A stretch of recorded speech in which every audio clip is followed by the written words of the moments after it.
Hey everyone, welcome back to Radhika classes. तो भाई Radhika classes के यूट्यूब चैनल पे आपका बहुत बहुत स्वागत है। तो रात के बज रहे हैं 2:10 लगभग और इस टाइम पे हम आपके लिए एक वीडियो बना रहे हैं क्योंकि सीबीएसई का एक बहुत बड़ा अपडेट आया था। सीबीएसई ने कुछ एडिशनल क्वेश्चन बैंक रिलीज करा है आप लोगों के लिए जो आपके बोर्ड एग्जाम होने वाले हैं।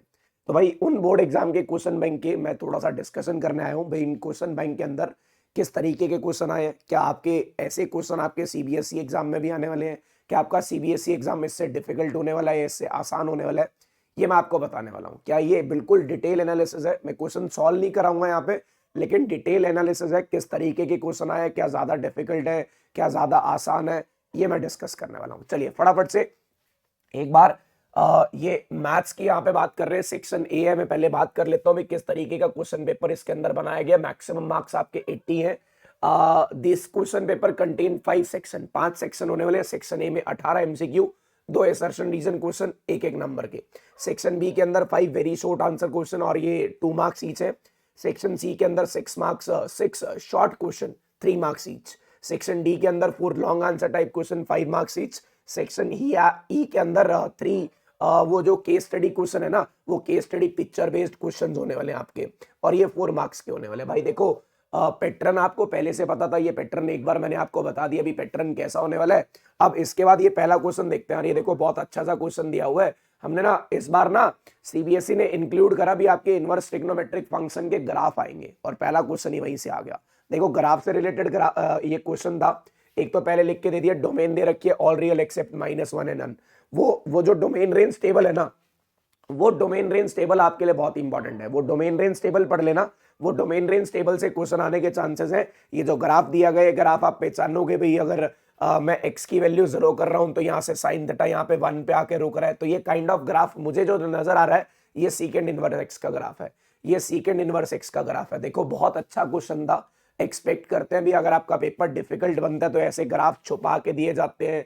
ये आपसे ग्राफ पूछा जा रहा है तो बता रहा हूं, एनसीईआरटी सिलेबस को फॉलो करो, सिलेबस को बढ़िया तरीके से फॉलो करो और एनसीईआरटी पढ़ो। एनसीईआरटी बिल्कुल डिटेल में पढ़ी होनी चाहिए। मैं आपको दिखाऊंगा एनसीईआरटी से क्या क्या हुआ है यहाँ पे।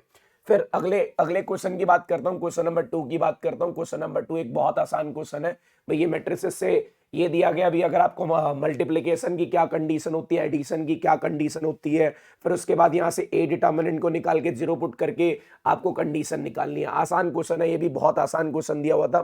फिर उसके बाद डिटर्मिनेंट निकालना है, डायरेक्टली डिटर्मिनेंट सॉल्व करोगे। डिटर्मिनेंट सॉल्व करने के बाद ABC is equal to 2 put करोगे और आपका आंसर आ जाएगा।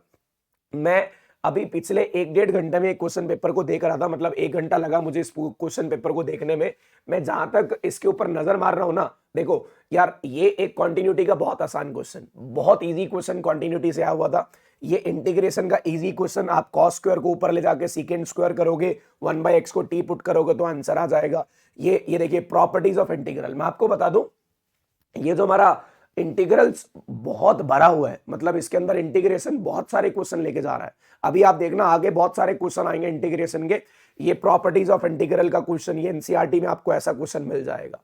ठीक है, फिर उसके बाद ये फिर एक एनसीईआरटी क्वेश्चन है, मतलब देखो आपको मैं फिर बता रहा हूं। अब बच्चे सोचते हैं सर एनसीईआरटी नहीं आ गई, हमें एक्स्ट्रा करना है। देखो एनसीईआरटी के क्वेश्चन दिख रहे हैं, ये प्रॉपर्टी एनसीईआरटी की है, ये क्वेश्चन एनसीईआरटी का है। एनसीईआरटी क्वेश्चन देख सकते हो, पैराबोला है, उसके बाद x is equal to -1, x is equal to -2 और x एक्सेस उसका एरिया निकालना है। 8 चैप्टर का क्वेश्चन है, इजी क्वेश्चन आया हुआ, डिफिकल्ट नहीं आएगा। 8 चैप्टर इजी आया हुआ है। मैं बताऊंगा कौन सा चैप्टर डिफिकल्ट आया है, किसको आपको ज्यादा डिटेल में पढ़ने की जरूरत है, बहुत ज्यादा प्रैक्टिस करने की जरूरत है। फिर ऑर्डर डिग्री का डायरेक्ट क्वेश्चन है डिफरेंशियल इक्वेशन से, डिफरेंशियल इक्वेशन से डायरेक्ट क्वेश्चन है। डिफरेंशियल इक्वेशन का बहुत आसान क्वेश्चन है, वेरिएबल सेपरेबल से आप इसको सॉल्व कर सकते हो। ठीक है, बहुत बहुत इजी क्वेश्चन है डिफरेंशियल इक्वेशन, चैप्टर नंबर 8 और 9 से आसान क्वेश्चन है।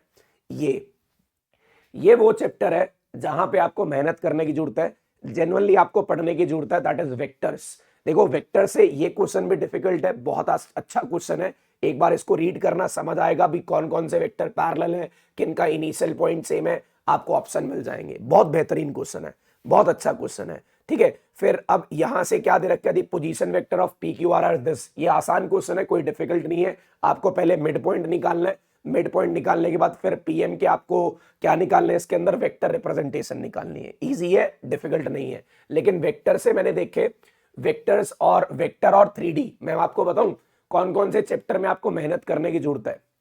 सबसे पहला तो रिलेशन फंक्शन, थोड़ा सा उसके अंदर ध्यान रखना क्योंकि चीजें डिफिकल्ट बन जाती हैं कभी कभार। और उसके बाद दूसरा इनवर्स ट्रिग्नोमेट्री में आपको डोमेन रेंज टेबल और ग्राफ आने चाहिए। मैट्रिसेस डिटर्मिनेंट आसान आया हुआ है और कॉन्टिन्यूटी इजी है, डेरिवेटिव इजी है, एप्लीकेशन ऑफ डेरिवेटिव जहां आपको मेहनत करने की जरूरत है, इंटीग्रेशन जहां आपको मेहनत करने की जरूरत है। 8th और 9th चैप्टर आसान आया है, वेक्टर के अंदर मेहनत करनी पड़ेगी, प्रोबेबिलिटी के अंदर मेहनत करनी पड़ेगी, प्रोबेबिलिटी के अंदर मेहनत करनी पड़ेगी। मैं आपकी हेल्प करूंगा, ज्यादा से ज्यादा ये वाले चैप्टर आपको कराएंगे, बहुत अच्छे से कराए जाएंगे। ये वाला चैप्टर मतलब ये वाला जो क्वेश्चन देखा जाए आपको the point X Y Z are collinear then which of the following could be the value of m। Collinear की कंडीशन आपको पता है भी, उनके डायरेक्शन रेशो प्रोपोर्शनल होते हैं। अगर हम उसके डायरेक्शन रेशो प्रोपोर्शनल करेंगे तो हमारा आंसर आ जाएगा, ठीक है। और ये एक इजी क्वेश्चन है, फिर बता रहा हूँ एनसीईआरटी बेस्ड क्वेश्चन है। अगर आप इसके अंदर 11.1 एक्सरसाइज पढ़ोगे तो 11.1 एक्सरसाइज का ये क्वेश्चन मिलने वाला है, बहुत आसान क्वेश्चन है।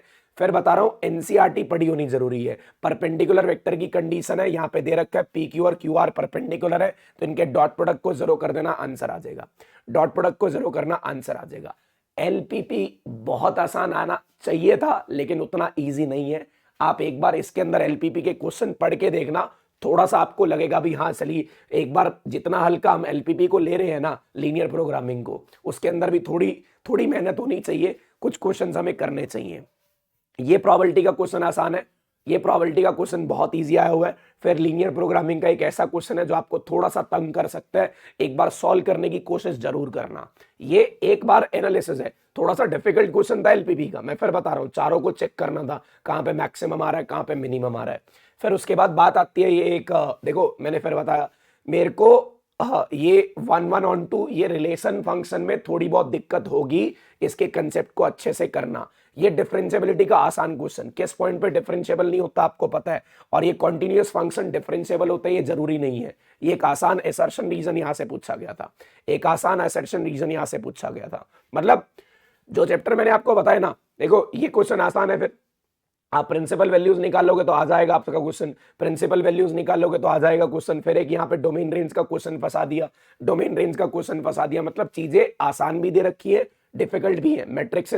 मैट्रिसेस का एनसीईआरटी बेस्ड क्वेश्चन जो आपने 3.3 के अंदर पढ़ा होगा, sum of symmetric and skew symmetric matrix, ये डेरिवेटिव का बहुत आसान क्वेश्चन, dy/dx निकालना डायरेक्ट क्वेश्चन है, इसके अंदर चेन रूल लगा के आंसर आ जाएगा, चेन रूल लगा के आंसर आ जाएगा। भाई देखो चीजें बता रहा हूं, वेक्टर्स का फिर डिफिकल्ट क्वेश्चन, मतलब अगर आप चाहोगे तो मैं इनके सोल्यूशन आपको प्रोवाइड कर दूंगा, बट चीजें मैं आपको बता रहा हूं ये डिफिकल्ट क्वेश्चन है, ये एनालिसिस चल रहा है, इसको करने में थोड़ी सी तकलीफ होगी आपको, इसके जो ऑप्शन में है वो भी डिफिकल्ट है। बट ये जो क्वेश्चन मुझे दिया, vector equation of a line is given as this, what is the equation of line in Cartesian form, आसान है कोई दिक्कत नहीं है, आसान है कोई दिक्कत नहीं है। मतलब ये 3D से आसान क्वेश्चन आया हुआ था, 3D से इजी क्वेश्चन आया हुआ था। फिर बता रहा था डेरिवेटिव आसान आया था, पैरामेट्रिक फॉर्म का डायरेक्ट क्वेश्चन है, पैरामेट्रिक फॉर्म का डायरेक्ट क्वेश्चन है, ठीक है। चलिए उसके बाद फिर और एनालिसिस पे चलते हैं इसके अंदर। भाई यहां से हमारे पास एक क्वेश्चन आया, इंटीग्रेशन, एंटी डेरिवेटिव का मतलब होता है इंटीग्रेशन, थोड़ा सा डिफिकल्ट क्वेश्चन है।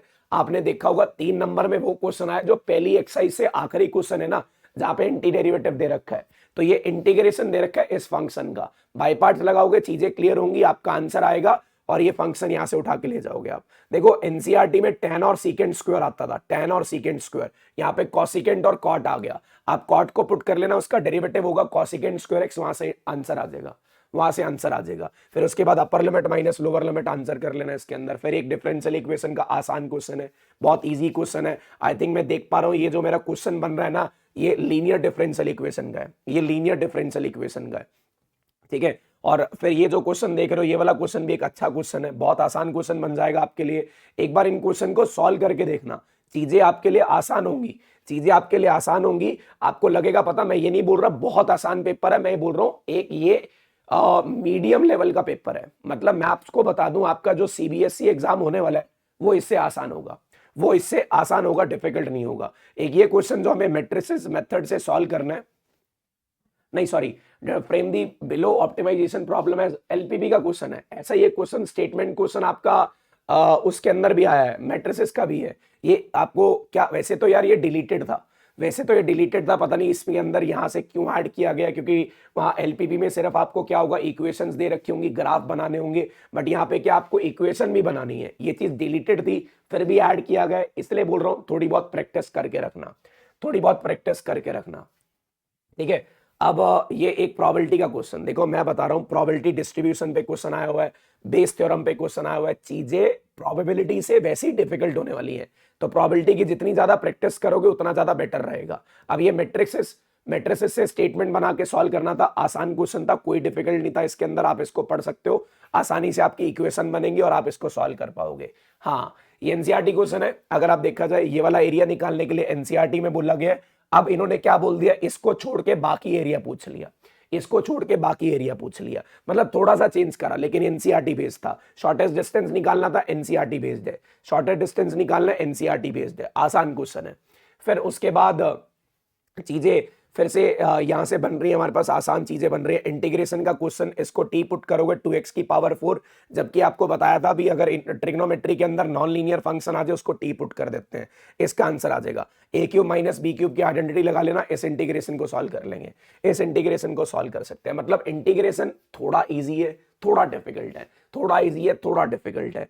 फिर यहां से वही प्रोबेबिलिटी की बात आ जाती है, प्रोबेबिलिटी के लिए थोड़ा इजी है, ये वो केस बेस्ड क्वेश्चन शुरू हो जाते हैं यहां से। हाँ, मैं बोल रहा था ना रिलेशन फंक्शन डिफिकल्ट, ये देख लो, अगर क्वेश्चन पूरा अच्छे से पढ़ोगे तो ये क्वेश्चन बहुत आसान है, लेकिन अगर इसको थोड़ी सी भी चूक कर गए तो ये रिलेशन फंक्शन का क्वेश्चन जो है वो काफी डिफिकल्ट हो जाएगा। आपको सारा रिलेशन बताना था, फिर बताना भी ये रिलेशन सिमेट्रिक है या नहीं, फिर ट्रांजिटिव बताना है, check whether the function is 1 1 और ऑन 2, क्या ये 1 1 ऑन 2 है या नहीं। ये वो बेसिक डेफिनेशन अगर क्लियर है ना तो ये क्वेश्चन हो जाएगा, तो ये क्वेश्चन हो जाएगा। देखो यहां पे ये लग रहा है मुझे भी, ये जो क्वेश्चन है ना ये हमारा एप्लीकेशन ऑफ डेरिवेटिव से है, एप्लीकेशन ऑफ डेरिवेटिव से यहाँ पे आसान क्वेश्चन दिया हुआ है, और लेकिन इस चैप्टर से भी डिफिकल्ट क्वेश्चन आता है, इस चैप्टर से भी डिफिकल्ट क्वेश्चन आता है। तो मैं आपको बता दूं, ये यहाँ पे आपको डाटा दे रखा था, बहुत आसान क्वेश्चन दिया हुआ था, कोई डिफिकल्ट क्वेश्चन नहीं था, ठीक है, मतलब आप उसको आसानी से सॉल्व कर पाओगे। फिर प्रोबेबिलिटी का एक डिफिकल्ट क्वेश्चन आ गया, प्रोबेबिलिटी का एक डिफिकल्ट क्वेश्चन, मतलब है तो ये उसका ही बेस थ्योरम गई। बेस थ्योरम अब आपके लिए कितनी आसान है, कितनी उसकी आपने प्रैक्टिस कर रखी है, ये उस पर डिपेंड करता है। तो ओवरऑल ये पेपर अगर देखा जाए, कुछ सिलेक्टेड चैप्टर को छोड़ दे, मैट्रिसेस डिटर्मिनेंट आसान है, चैप्टर 5th आसान डाला हुआ है, चैप्टर 8th आसान डाला हुआ है, चैप्टर 9th आसान डाला हुआ है, चैप्टर नंबर 11th इजी डाला हुआ है, लेकिन प्रोबेबिलिटी, वेक्टर्स, इंटीग्रेशन मॉडरेट था, इनवर्स ट्रिग्नोमेट्री, ये चैप्टर डिफिकल्ट डले हुए हैं। तो आपको प्रैक्टिस करने की जरूरत है, प्रैक्टिस करते रहो। लेकिन मैं आपको सजेस्ट क्या करूंगा, मैं आपको क्या सजेस्ट करूंगा, सबसे पहले आपको एनसीईआरटी पढ़नी है, सबसे पहले आपको एनसीईआरटी पढ़नी है, और एनसीईआरटी पढ़ने के बाद आपको एनसीईआरटी तो करनी है, एनसीईआरटी के बाद पीवाईक्यूज करने हैं, और पीवाईक्यूज के साथ साथ आप ना एक काम करना, जो इस साल टॉपिक ऐड हुए हैं, एडिशनल टॉपिक एडेड हुए हैं, जैसे ग्राफ्स हो गए, ग्राफ्स ऐड किए गए हैं, और डिटर्मिनेंट में वो कंसिस्टेंसी और इनकंसिस्टेंसी ऑफ इक्वेशन ऐड की गई है, जो भी है हर चैप्टर में जो भी एडिशन हुआ है। अब जैसे एप्लीकेशन ऑफ डेरिवेटिव में first exercise rate of change add किया गया है, ये सारी चीजें जो ऐड की गई है ना, इनको जरूर पढ़ना, क्योंकि जो नवी चीजें, न्यू चीजें ऐड हो रही है ना आपके लिए, वो पेपर में देखी जा रही है। और अक्सर ऐसा होता है, सीबीएसई ऐड ही इसलिए करता है ताकि एग्जाम में डाले, तो बच्चों से हो जाए। जो टॉपिक ऐड किए गए हैं वो आपके लिए इंपॉर्टेंट होंगे। एक बार कमेंट करके जरूर बता देना कि आपको ये पेपर सॉल्व करना है, मतलब आपने मेरे साथ ये पेपर सॉल्व करना है या नहीं करना, या फिर दूसरी चीज के लिए क्या कमेंट करना है भाई, जो चीजें ऐड हुई हैं क्या उसके ऊपर एक बार अलग से वीडियो बनाया जाए, जल्दी से एक बार कमेंट करके जरूर बता देना। और बहुत सारे कमेंट चाहिए मुझे, एक आधा नहीं, बहुत सारे कमेंट चाहिए। I am waiting for your comments. ऐसी एनालिसिस फिजिक्स का भी बहुत जल्दी आ रहा है। Thank you so much. Now meet you in the next session very soon. Thank you.